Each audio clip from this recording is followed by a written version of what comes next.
பசிப்பெருக்கமே உயிர் பெருக்கம், உயிர் பெருக்கமே பசிப்பெருக்கம். பசி உடலுக்குள் வாழுகின்றவர்களும் உயிர் வாழும். உயிர் உடலுக்குள் வாழுகின்றவர்களும் பசி வாழும். ஐயா முடியலங்க ஐயா, முடியாதுதான். எங்களால் வாழ்க்கையில் மாதிரி சிரிச்சுதான் இல்லைங்க ஐயா. நாங்கள் உங்கள் வீடியோ சிரிப்பு வருது. உண்மையாக அறிந்தவங்க இப்படி தான் சிரிப்பாங்க, மகிழ்ச்சியாக இருப்பாங்க. சரி, ட்ரை பண்ணுங்கள். டென்ஷனாக இருக்கிறீங்களா? நம்ம வீடியோ பாருங்கள், புரியுங்களா? அடுத்து யார் கேள்வி கேட்டுறாதீங்க, ஏற்கனவே சொல்லிட்டேன். நம்ம வீடியோ கொஞ்சம் பேர் தான் பார்ப்பாங்க. அது கூட யார் பார்ப்பாங்க? சிரிக்கு தெரிஞ்சவங்க பார்ப்பாங்க. சீரியஸாக இருக்கிறவங்க போய் பார்ப்பாங்களா? சரி, அதனால் அவங்க சீரியஸாக இருக்கிறவங்க பார்க்கட்டும். நம்ம சிரிப்பு பார்ப்போம், நம்ம காமெடி படங்கள் பார்ப்போம், அவங்க ஒரு ஆக்ஷன் படமாக பார்க்கட்டும், புரியுதுங்களா? அதுக்காக அதுவும் நல்லது தான், இதுவும் நல்லது தான், புரியுதுங்களா? அப்படி போயிடுவோம்.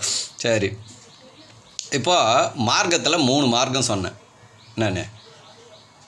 பக்தி மார்க்கம், ஞான மார்க்கம், உண்மை மார்க்கம். ஒரு காலகட்டம் பக்தி மார்க்கத்தில் இருக்கணும்.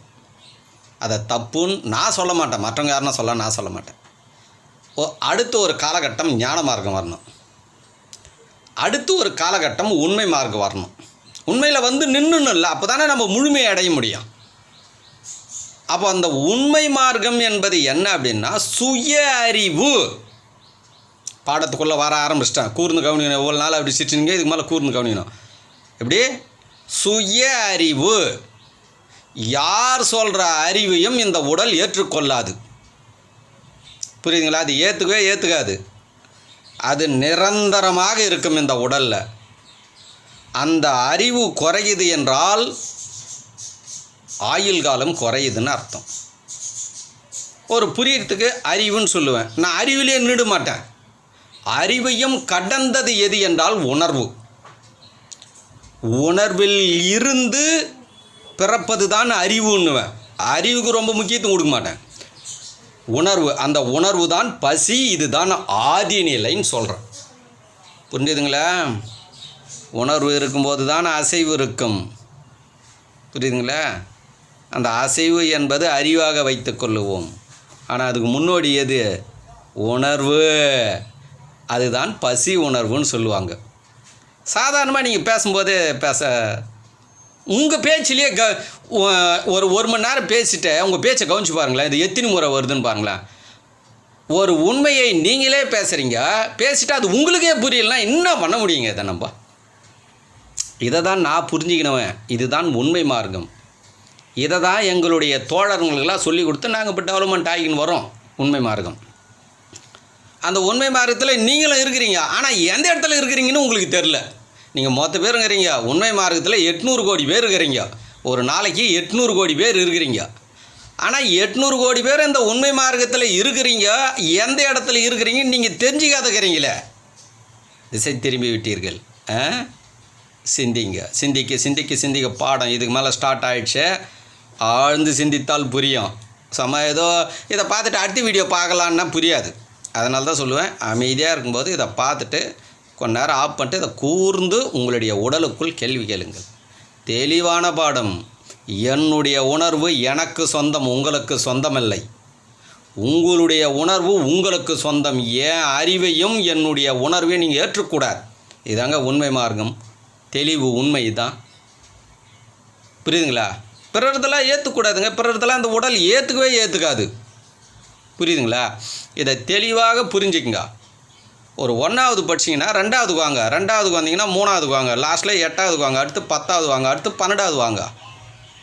வெறும் பக்தி மார்க்கத்திலேயே 40 வருஷமாக படிச்சுங்கிறது. இன்னொருத்தர் ஞான மார்க்கத்திலேயே 40 வருஷமாக படிச்சுங்கிறது, 30 வருஷமாக படிச்சுங்கிறது. ஏன்? 1 வருஷம் படிக்கலாம், அடுத்து மாறணும்ல. நீங்கள் குரு ஆகணும். அப்போ பக்தி மார்க்கிட்ட போகிறதும் தவறு கிடையாது, குரு மார்க்கிட்ட போகிறதும் தவறு கிடையாது. ஆனால் நீங்கள் குரு ஆகணுமே. ஏன் நீங்கள் குரு ஆகலை? அவருடைய உணர்வை நீங்கள் எதுக்கு பேசுகிறீங்க? உங்கள் உணர்வை ஏன் பேசலை? இதை புரிந்து தான் இதுதான் உண்மை மார்க்கம். உண்மை மார்க்கம் என்ன தெரியுமா? உங்கள் உணர்வு பேசணும். என் உணர்வு எனக்கு கரெக்டு, உங்களுக்கு கரெக்டு கிடையாது. எவ்வளோ தெளிவாகுது பார்த்தீங்களா பாடம்? இதில் மட்டும்தான் உலக சமாதானம் வரும். அது எது என்றால் உண்மை. அது எது என்றால் பசி மார்க்கம். இதுவே ஆதி மார்க்கம். இதுதான் உண்மை மார்க்கம். புரியுதுங்களா? பசியில் அத்தனை பேரும் ஒன்று கூடுறீங்கல்ல, பசியை பற்றி இதுக்கு மேலே கடந்து போகிறோம். பசியை எந்த மார்க்கத்தில் சேர்ப்பது? யாருக்கு சொந்தம் அது? உங்கள் குரு உங்களுக்கு சொந்தம், எனக்கு சொந்தம் இல்லையே. புரியுதுங்களா? பசி யாருக்காவது ஒருத்தருக்கு சொந்தமா? எல்லாருக்கும் பசி சொந்தம். அவர் பசி அவர்களுக்கு சொந்தம். பசியிடம் அனைவரும் சரணாகதி ஆவார்கள்.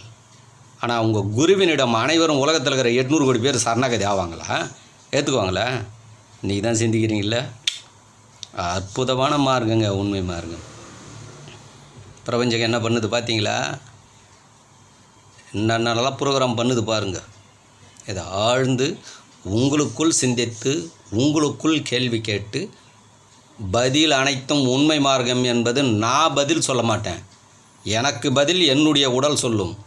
உங்களுக்கு பதில் உங்களுடைய உடல் சொல்லும். உங்கள் உடல் சொல்லுகிற விரலும் காத்து இருக்க வேண்டும். பாடத்தை எப்படி முடிக்கிறோம் பார்த்தீங்களா? தெளிந்த உணர்வு. இது தெளிஞ்சு போய்க்குதுங்க. இது ஒன்றுமே பண்ண முடியாதுங்க. மகிழ்ச்சியாகுது இல்லை? நம்ம கூட இது மாதிரி வரணுன்னு இருக்குல்ல. எல்லாருக்கும் இந்த ஆசைகள் வரும், கண்டிப்பாக வரும். அது தர்மம், இந்த உடல் தர்மம்.